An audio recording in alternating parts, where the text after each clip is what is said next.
Queridos, eu vos saúdo com a paz do Senhor Jesus. Evangelho segundo escreveu Lucas, capítulo 11. O versículo 1 diz assim: Aconteceu que, quando ele, Jesus, estava orando em certo lugar, ao concluir, um dos seus discípulos lhe disse: Senhor nosso, ensina-nos a orar, assim como João ensinou a seus discípulos. Eu tenho visto que muitos cultos públicos se fazem, muitos ambientes de reuniões públicas se desenvolvem, se abrem, se enchem. E estamos a cada dia desenvolvendo mestres na palavra, ministros de louvor, crentes com desejo de experiências com Deus. O sensacionismo, que é uma crença fortemente divulgada, difundida entre os nossos irmãos reformados, não todos, mas a maioria, a crença de que a contemporaneidade dos dons espirituais e milagrosos não é verdade. Essa crença não é bíblica e ela não conseguiu, graças a Deus, no coração da maioria dos crentes, matar o desejo por experiências com Deus. Num interlúdio místico de 2 horas, num ambiente como esse, onde cada canção nos faz lembrar de Deus, cada pregação nos faz lembrar do céu, cada testemunho nos desperta para o reino de Deus, o coração aquece. Eu quero isso para a minha vida, eu quero Deus, eu quero ser incendiado, eu quero o sobrenatural. É bom porque o ambiente influencia. Hoje no almoço nós conversávamos sobre como o ambiente forma, molda e influencia os imaturos. Positivamente, um ambiente como esse pode gerar em você o desejo, mas a minha pergunta é: como esse desejo por sobrenatural, por avivamento, pelo incendiar do Espírito, se tornará uma realidade? Até que ponto você está disposta, minha irmã, a pagar o preço necessário para ser incendiada? O que você estaria disposto a renunciar para de fato ser incendiado? E eu vou apresentar para vocês um caminho simples, porém ignorado por muitos de nós.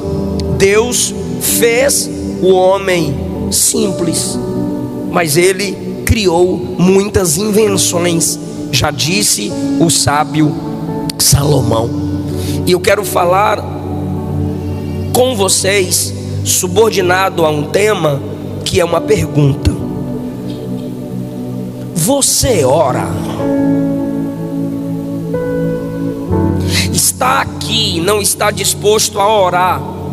Honrar um tema como esse sem estar disposto a orar, disposta a clamar, ajoelhar-se, quebrantar-se, ou mesmo em pé, porque o que mais importa é a posição da alma e não do corpo na oração.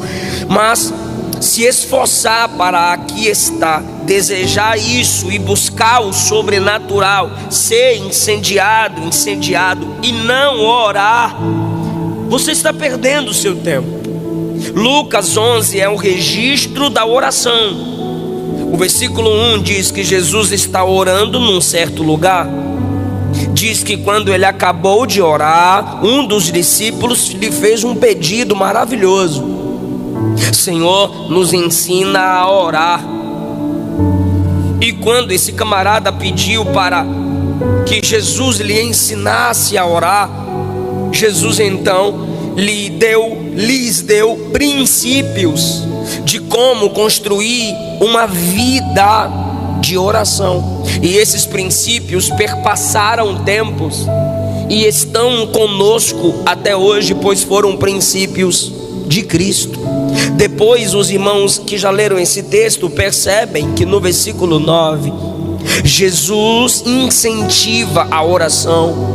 Ele não apenas ora no versículo 1, ele dá incentivos para que oremos. Ele diz no versículo 9: pedi e vos será dado, buscai e encontrareis, batei a porta e se abrirá para vós. Porque todo o que pede recebe, o que busca encontra, ao que bate se abre. Jesus está incentivando os crentes a orarem, mas ele também, enquanto está dando os princípios da oração, ele está falando sobre o maior propósito de se orar. Não dá para ler Lucas 11 e isolar até o versículo 10, como se ele estivesse falando para qualquer tipo de gente, orar por qualquer tipo de propósito, como se a oração fosse uma caixinha mágica de onde de lá sai o Aladim, piririm, pim, pim, pensa que tu quer que eu estou aqui. Como se a oração fosse uma varinha mágica e é só usar o nome de Jesus e acontece. Não, ele está dando os princípios da oração. E como que ele conclui o princípio da oração? Versículo de número 13: se vocês, sendo maus, sabeis dar boas dádivas aos vossos filhos, quanto mais o vosso Pai que está no céu que dará o Espírito Santo àqueles que lhe pedirem. Ele está orando no 1, ele manda pedir no 9, ele manda pedir no 10. Ele conta uma historinha nos versículos 10 e 12 sobre pedido de um amigo ao outro amigo. E quando você pensa que é pedir tudo, pedir de tudo, pedir qualquer coisa a qualquer hora, ele diz que a prioridade na vida de oração é receber o Espírito. Pergunta para mim por quê? Porque se nas suas buscas, na sua vida de oração, você não busca o enchimento do Espírito, a direção do Espírito, você terá mais orações negadas do que respondidas. Todos aqui já tivemos orações não respondidas. Por quê, pastor? Porque oramos fora da direção, oramos fora do propósito. Pastor, eu já tive muitas orações respondidas. É porque o Espírito te conduziu a se conectar à vontade de Deus para a sua vida. Agora é um mistério que eu não posso te explicar. Chegar no céu, tu pergunta para Jesus se for possível. Por quê? Porque se é o que o Senhor quer fazer, eu tenho que orar. É lei, lei estabelecida, regra estabelecida pelo nosso Deus. Ele não fará nada de grandioso na terra se a igreja na terra não orar. Ele não vai te incendiar, não vai te batizar, não vai te encher, não vai te usar, não vai. E já vai, a mensagem já vai começar com polêmica. Sem oração nem salvação existe. Ninguém aqui pode ser salvo sem orar. E quando eu digo ninguém, eu estou falando você que está desviada, desviado, você que é do diabo, você que está no caminho largo, você que faz parte de falsas igrejas, de falsas religiões. Sem orar, clamar a Cristo, você vai para o inferno. E eu vou provar na Bíblia. O primeiro ponto da mensagem é: o Salvador está orando. Eu vou perguntar para quem está comigo: quem está orando aqui? Ô povo inteligente, o Salvador está orando. Quem está orando aqui? O Salvador. Se o Salvador, que é o Salvador, está orando aqui, como que o homem pode ser salvo sem orar? Jesus orou em Lucas 3 no batismo. Jesus orou em Lucas 10 para escolher os discípulos. Jesus orou em Lucas 9 no Monte da Transfiguração. Antes que Pedro confessasse: tu és o Cristo, Filho do Deus vivo, Jesus orou. Jesus orou em Lucas 11. Jesus orou no Getsemane antes de ser preso. Jesus orou na cruz. O Salvador orava. Aí me vem duas perguntas à mente. Por que você quer ser salvo sem clamar? Por que você acha que pode ser salva sem orar, sem humilhar-se diante de Deus? Eu não estou falando aqui a pagãos que nunca ouviram o Evangelho. Eu estou falando a pessoas que cantam nossas músicas. Eu estou falando de gente que gosta de nossas mensagens.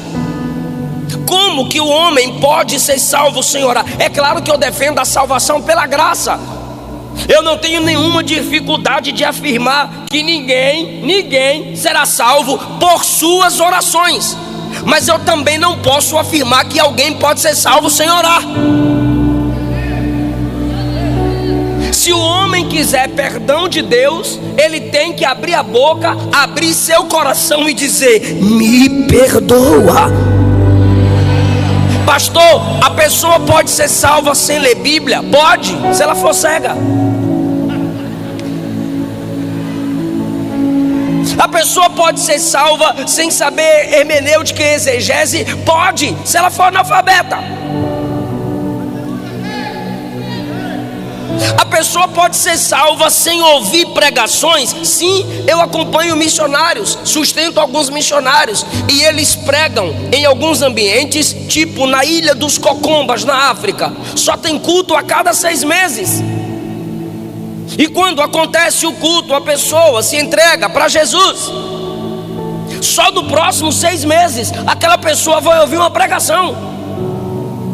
A pessoa é salva sem ouvir pregação, sem ouvir podcast de 3 horas, que tem crente viciado no estudo da Bíblia, mas está no podcast todo dia. A pessoa pode ser salva sem ouvir podcast, agora sem orar, não tem como, eu vou provar na Bíblia.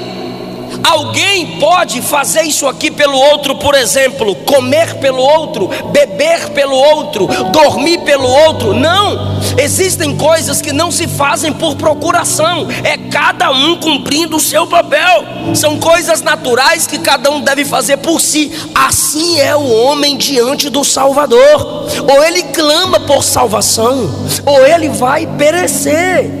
Ou ele clama, por quê? Porque você clama, porque você ora, porque você não pode gerar aquilo que você está buscando. E a salvação é um milagre operado por Deus, não são as suas obras, não é o ambiente que você frequenta, não é a missionária que você pediu oração, não é aquela igreja que você foi fazer campanha. Não, isso é extremamente individual. Oséias 14:2: tomai convosco palavras e convertei-vos ao Senhor. Ele está dizendo: use palavras e se converta ao Senhor. O que Pedro disse para aquele macumbeiro lá em Atos 8:22: se arrependa da sua maldade, ore ao Senhor, pedindo que Ele perdoe os pensamentos do seu coração. Deus não perdoa quem não se arrepende. Deus não perdoa quem não ora. Lembra de Lucas 23:43? Os 2 ladrões criticavam o Cristo na cruz do meio. De repente um deles viu que o homem da cruz do meio era diferente. O que ele fez? Clamou. Como? Primeiro ele defendeu Jesus, olhou para o outro e disse: para de mexer com esse homem, ele é justo, ele não fez nenhum mal, nós somos maus, nós estamos aqui porque merecemos, mas o homem da cruz do meio é justo. Depois que ele defende, ele clama: Senhor, lembra de mim quando vieres no teu reino. Aí Jesus respondeu na mesma hora: hoje estarás comigo no paraíso. É Essa é fácil, tu lembra de Atos 2:21? Aquele que invocar o nome do Senhor será salvo. Tá aí. Se o Salvador orou, é decreto dele que para você ser salvo você tem que clamar. Por isso orar é coisa de gente necessitada. Orar é coisa de gente dependente.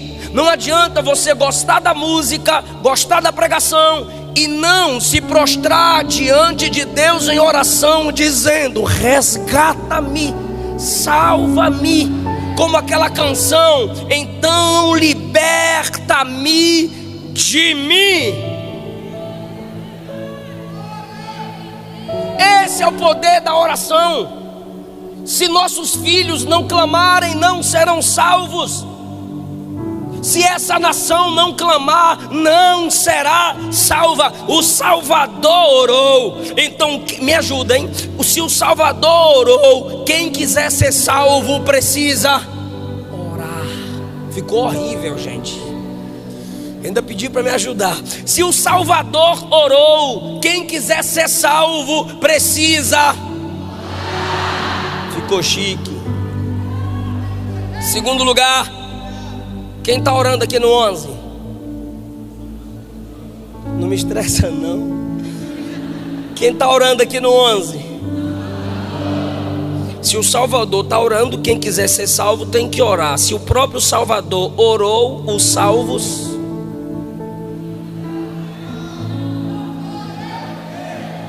Quem é salvo, ora. Repito, eu não estou falando a pagãos que nunca ouviram o Evangelho. A quem muito é dado, muito será cobrado. Quando Paulo foi salvo em Atos 9, a primeira característica dada sobre ele a Ananias foi essa: Ananias, eis-me aqui, Senhor. Vai orar por Saulo. Eis que ele está orando. Como é que Ananias vai discernir que aquele cabra agora é crente? Porque ele está orando.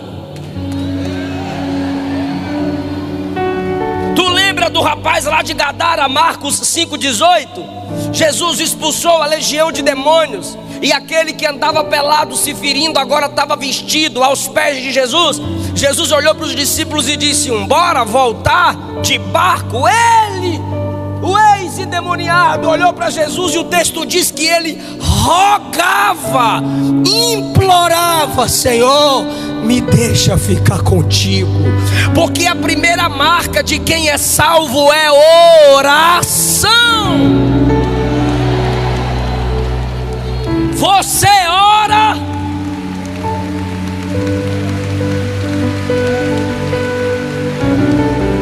Se você não ora, desculpe, você não é salvo. Ore para Jesus te salvar.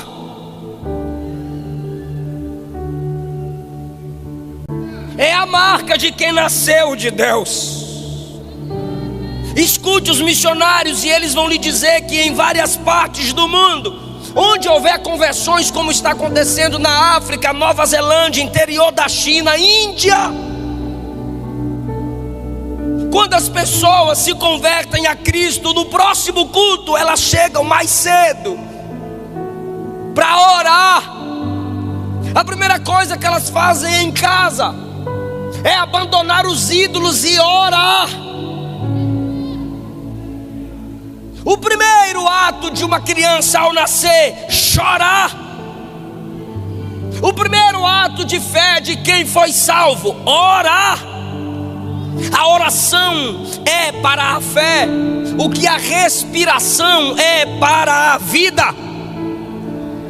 Como um homem pode viver sem respirar? Está além da nossa compreensão. Então como que um crente pode viver sem orar?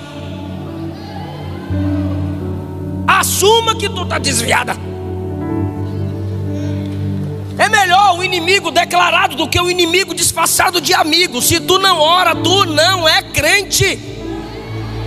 Você não ama a Deus. Se minha esposa levanta, não fala comigo. Vai almoçar, não fala comigo. Dirige comigo, não fala comigo. Vai trabalhar, não fala comigo. Vem para o culto, não fala comigo. Eu vou dizer: você está doida? Você tem problema? Onde há comunhão sem diálogo?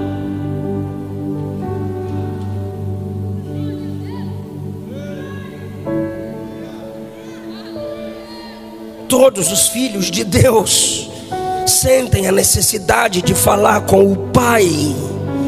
Romanos 8,15 diz que quando o Espírito opera em nós o ato da regeneração, a gente clama: Abba, Pai, Papaizinho.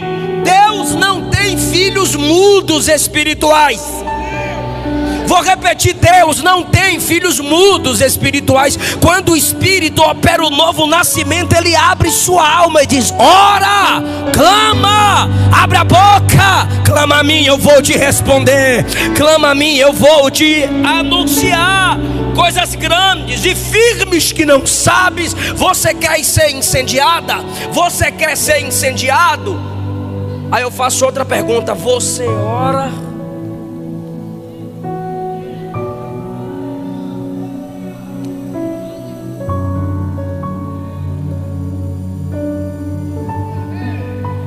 Tem uma classe que não ora na Bíblia. Até demônio ora, irmão. Lá em Gadara, os demônios imploraram: não manda nós para o abismo não, Senhor Santo, Filho do Altíssimo. Manda nós para os porcos. Tem crente pior que demônio, meu Deus do céu. Demônio orando. E tu é crente e não ora?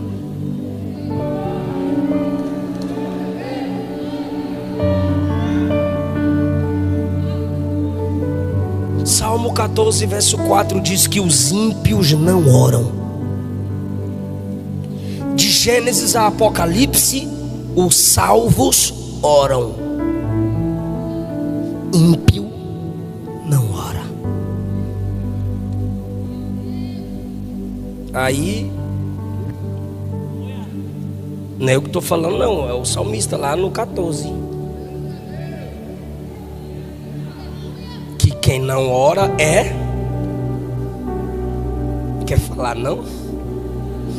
Quem não ora é...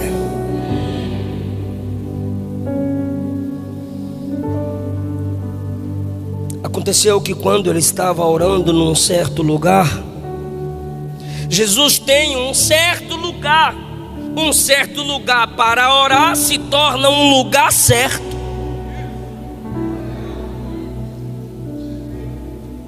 Ele está num certo lugar onde os outros só podem observá-lo. Lucas 3, ele ora quando a multidão está sendo batizada. Ele orou publicamente.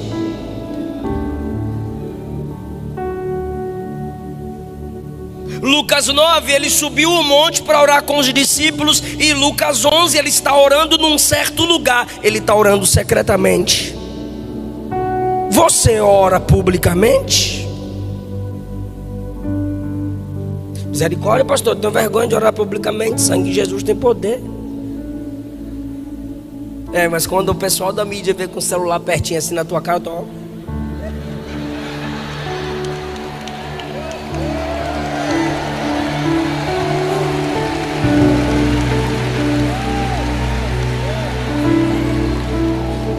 só para postar. Jesus orava publicamente. Você pode estar no ônibus e a ambulância passando. Tu levanta a mão e Jesus dá o livramento. Aí os ímpios vão falar duas coisas de tu: ou tem fé ou é doido. Orar publicamente atrai o olhar dos ímpios. Por quê? Porque orar publicamente é evangelístico. Você está mostrando que tu tens um Deus que é invisível, mas é real, é onipresente.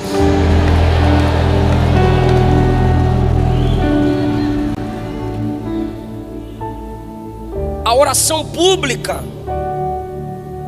impacta aqueles que ainda não conhecem o poder dela. expulsar demônios, interceder pelo bom andamento do culto. Jesus orou publicamente. Lucas 3, João 11. Na cruz, cercado de inimigos, orou publicamente. Mas ele orava no secreto, ou seja, esse é o equilíbrio da oração. Você ora no secreto. Se você ora publicamente no culto, se você ora publicamente intercedendo, mas não ora no secreto, você pode se tornar o hipócrita. Se você ora secretamente, aquilo do qual você se enche no secreto te impulsionará a orar publicamente. Só orando no secreto, sua devoção pública será resultado da devoção secreta. Então, quando oramos publicamente, estamos num ato evangelístico. Como disse Paulo a Timóteo: quero que os crentes orem em todo lugar, com mãos estendidas, sem ira e sem contenda. É uma oração pública.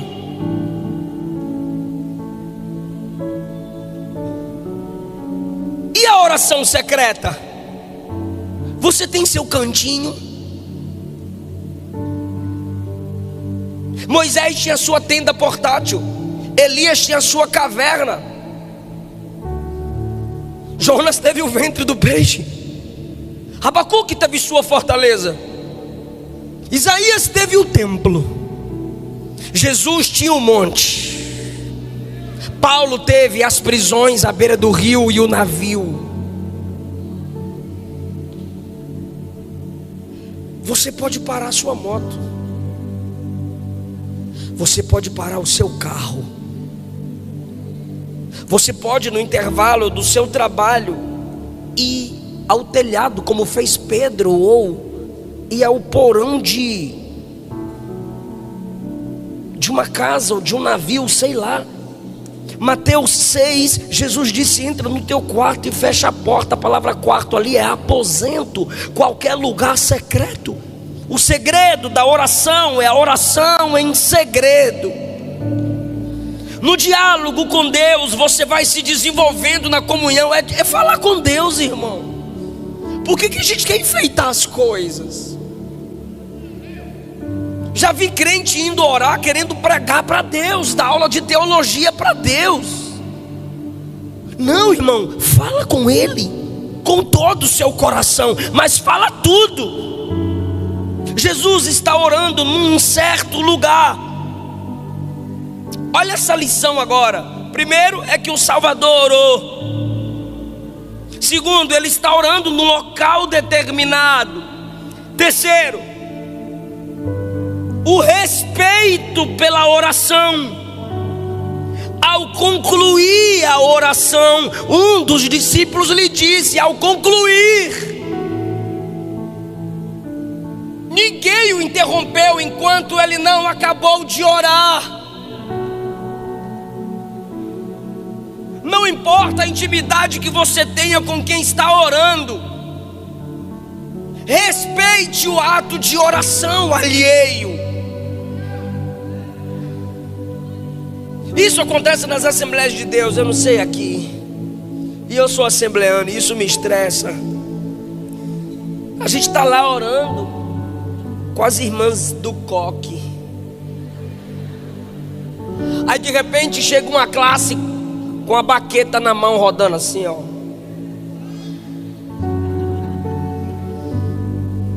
Aí senta na batera.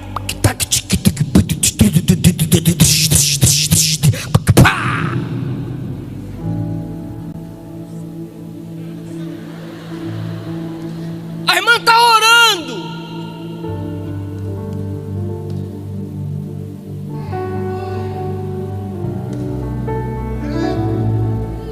O marido está orando. A irmã chega: papapá, meu bem, telefone.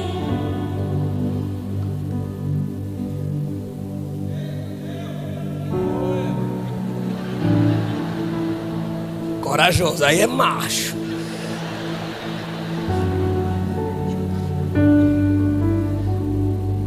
A esposa tá orando, o cara chega lá, não consigo fazer o leite do neném aqui não, me ajuda aqui. Eu não estou falando do ímpio, eu estou falando do marido crente, sabendo que a mulher está em oração, ou que ele está em oração. Claro, se você não quiser ser interrompida ou interrompido, comunique, estou indo orar. Mas ore de tal forma que as pessoas saibam que você está orando. Porque você ora olhando a foto que você acabou de postar. Você está orando e pegando o WhatsApp toda hora para ver se alguém te mandou mensagem. Importante, zona, você é bichona mesmo, hein, vaza?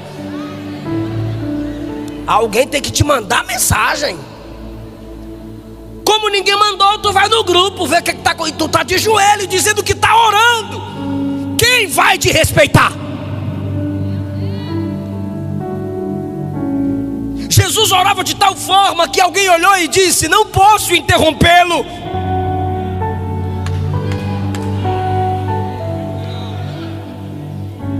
Você ora como se estivesse diante de quem? Martin Lloyd Jones disse: quando vires alguém orando, não o interrompa. Essa pessoa está em audiência com o Rei dos Reis e Senhor dos Senhores.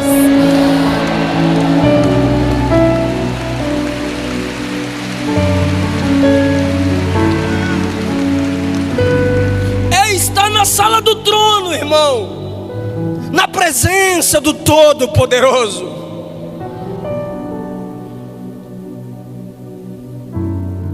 Quando Jesus acabou de orar, um dos discípulos, eu quero ajuda, é sério, estou cansado, eu quero ajuda. Quantos discípulos Jesus tinha? 12. Mas aqui do texto, quantos foram pedir para aprender a orar?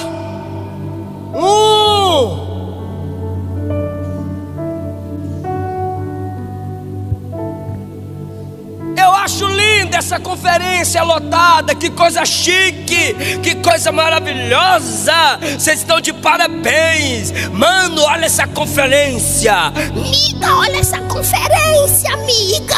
Gente demais, né? E qual é o tema? Incendeia.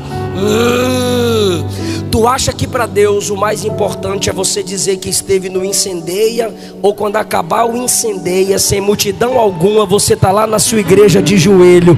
Incendeia, enche o meu coração. Sabe por que a casa está lotada? Porque não é convocação para orar.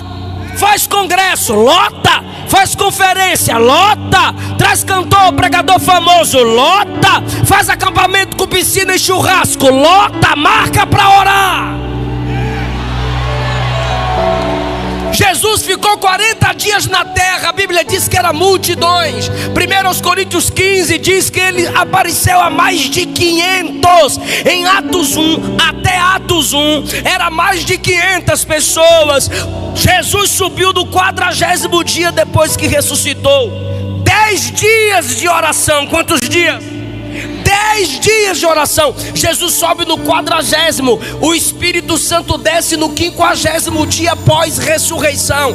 10 dias de oração. Os 500 de Atos 15 virou 120.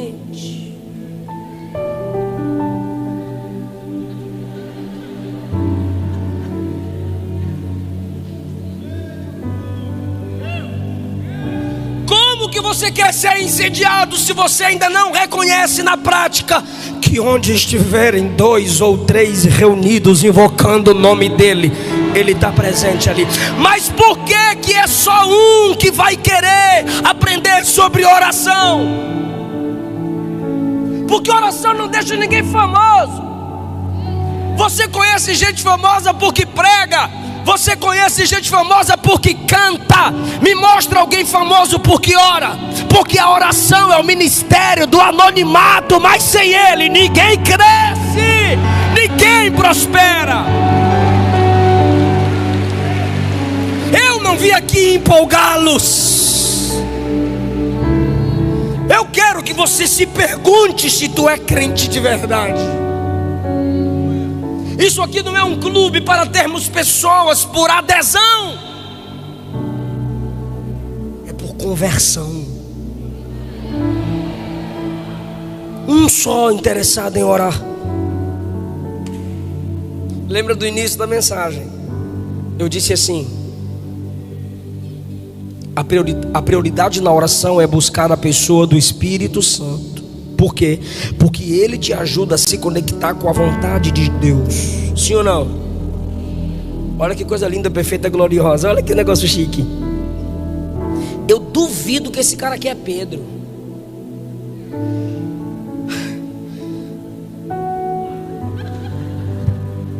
Quem já estudou sobre Pedro sabe que Pedro chegaria assim, ó: Senhor, passa a senha aí, pá. Se tu já leu Mateus 26, tu sabe. Ó Senhor, ninguém gosta de orar não, mas fala para mim qual é o segredo de ficar tanto tempo assim orando. Que coisa linda é essa, que quando o Senhor ora, seu rosto se transfigura, igual no capítulo 9. Não, só para mim, para os outros não. Mas olha como é maravilhoso. Quando o cabra já tem desejo por orar, ele já está entrando na dimensão do coração de Deus. Eu vou te provar no texto. Senhor, ensina-nos. Deixa o ensina comigo e tu fala nos. Senhor, ensina. Ele poderia dizer: ensina-me.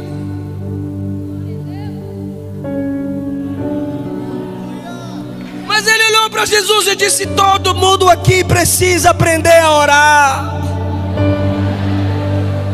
E a minha oração, a minha primeira oração é: ensina-nos. Quando você chega em Mateus 24, perdão, os discípulos estão pedindo para aprenderem escatologia. Parece esses chatos da net. Eu sou pré-tribulacionista. Aí o outro diz: eu sou pós-tribulacionista. E o pré-herege. Aí vem o mais bestalhado: eu sou mid. Aí começa aquele debate quando ele vem. Aí chega a irmãzinha mais simples da igreja: eu só sei de duas coisas da escatologia. O que? Jesus vem e eu vou. Jesus vem e eu vou. Isso aqui é maravilhoso. Então, perceba que sobre escatologia, Lucas 24, todos eles pediram, Mateus 24, todos eles pediram para aprender.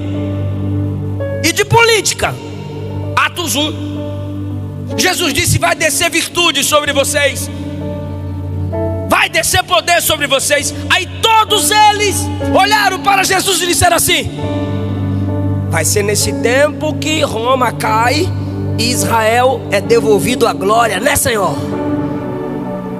Mentalidade política. O partido de Roma cai e o partido dos judeus se desenvolve. E aí nós mete a espada no bucho dos romanos e a glória de Israel é devolvida. Para falar de política, todos. Para falar de escatologia, todos. E quando Jesus disse: um vai me trair? Fofoca. João 13, Mateus 26, todos se envolveram e começaram a perguntar: quem é? Um olhou para o João que estava aqui em Jesus, Pedrão olhou para o João. Por quê? Porque fofoca chama a atenção de todo mundo. Agora, para orar,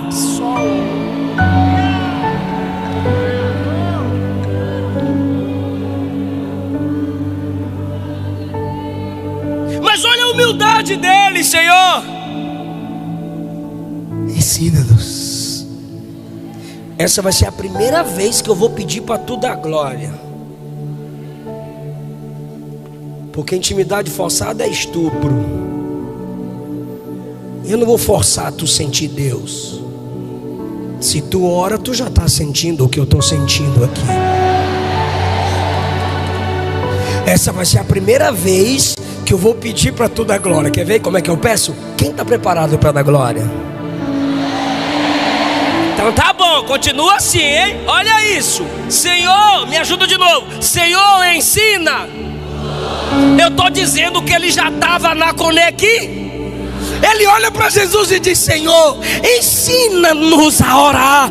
Eu imagino Jesus olhando e dizendo: gostei. Gostou, Senhor? Por quê? Você já está dentro do meu propósito. Por quê? Porque eu vou ensinar vocês a orarem. Quando forem orar, orem assim: Pai nosso. E o pão é nosso, e o perdão é nosso, e o livramento é nosso. É nosso, é nosso, é nosso. Não tem orgulho na alma. Quem ora pensa no outro. Quem ora enxerga o outro. Quem ora pensa no outro. Vou perguntar de novo: você ora por quem? Por quantos? Porque se você não ora, não tem nós. É só tu. Quão grande és tu na frente do espelho, tu canta. Lindo, lindo, lindo é na selfie. Ainda faz biquinho. Não tem nós em suas orações. Quanto mais perto de Deus, mais você pensará nas pessoas. E não vai desistir por causa de deslealdade. Não vai desistir por causa de traição. Pastor, eu estou orando. Pastor, eu estou orando para Deus me livrar do Judas. Sai de ré, Judas. Sério? A questão é que Judas traiu porque não orava. Quem orava era Jesus e foi traído.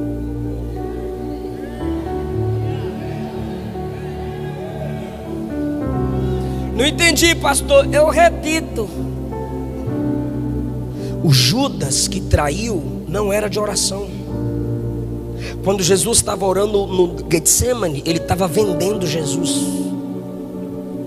E o Cristo traído era de oração.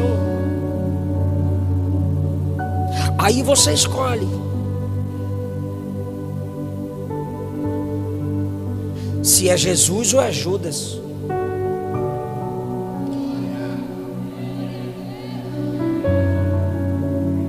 Eu quero ser Jesus, pastor.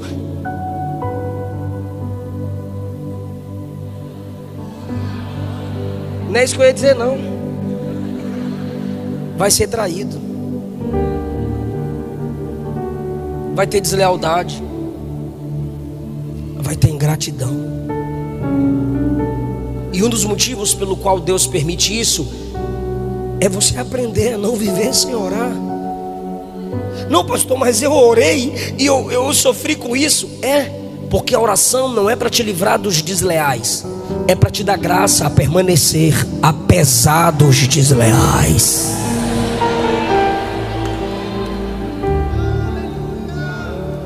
Abel teve Caim, Abraão teve Ló, José teve seus irmãos, Daniel teve os caldeus, Jeremias teve seus patrícios, Jesus teve Judas, Paulo teve Alexandre o latoeiro, e todos esses eram de oração. É melhor ser traído do que trair. É melhor sofrer com a deslealdade do que ser desleal. Porque a falta de oração te torna Judas, a oração te assemelha a Cristo. E eu encerro essa mensagem lhes dizendo: o que é que Jesus está fazendo no céu hoje, meu Deus do céu?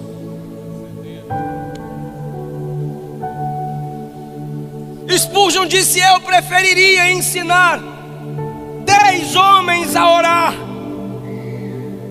do que a pregar, um homem a orar do que 10 a pregar.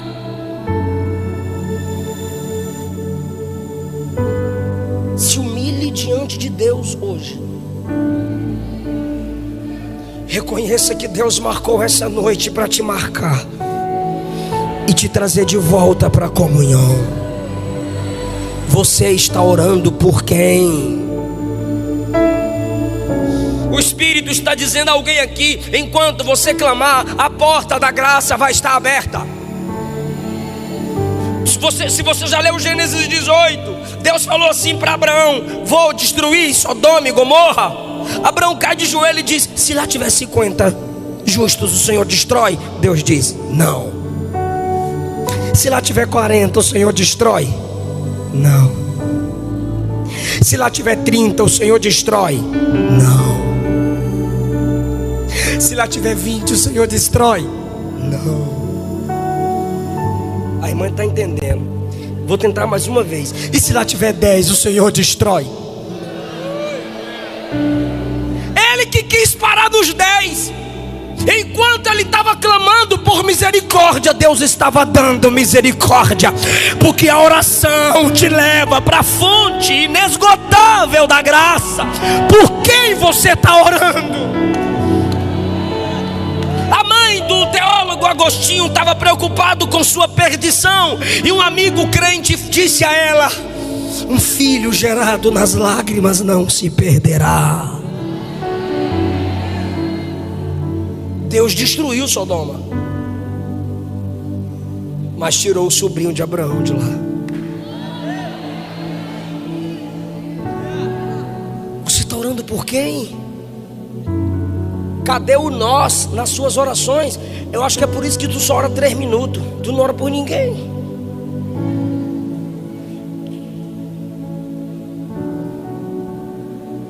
Lembra de Isaías? No capítulo 6, que visão maravilhosa. No ano que morreu o rei Uzias, eu vi o Senhor assentado sobre um alto e sublime trono. As abas das suas vestes enchiam o templo, a casa se encheu de glória. As colunas tremiam pela voz do que clamava. Vi serafins ao redor dele, cada um tinha 6 asas. Com 2 cobriu o rosto, com 2 cobriu os pés, e com 2... Agora, e clamavam uns para os outros: Santo, Santo, Santo é o Senhor dos exércitos. Toda a terra está cheia da sua. Me responda por favor, essa visão é maravilhosa, sim ou não?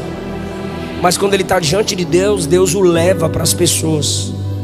Ele diz assim: ó, eu ouvi uma voz que dizia: a quem enviarei? E quem há de ir por nós? Será que é por isso que tu tem medo de orar? Porque quanto mais orarmos, Deus nos responsabilizará. Por quê, pastor? Porque Deus não dá responsabilidade para quem não tem unção.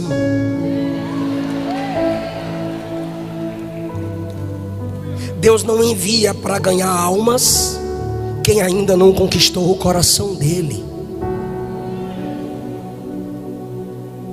Quanto mais perto de Deus, mais perto das pessoas você estará.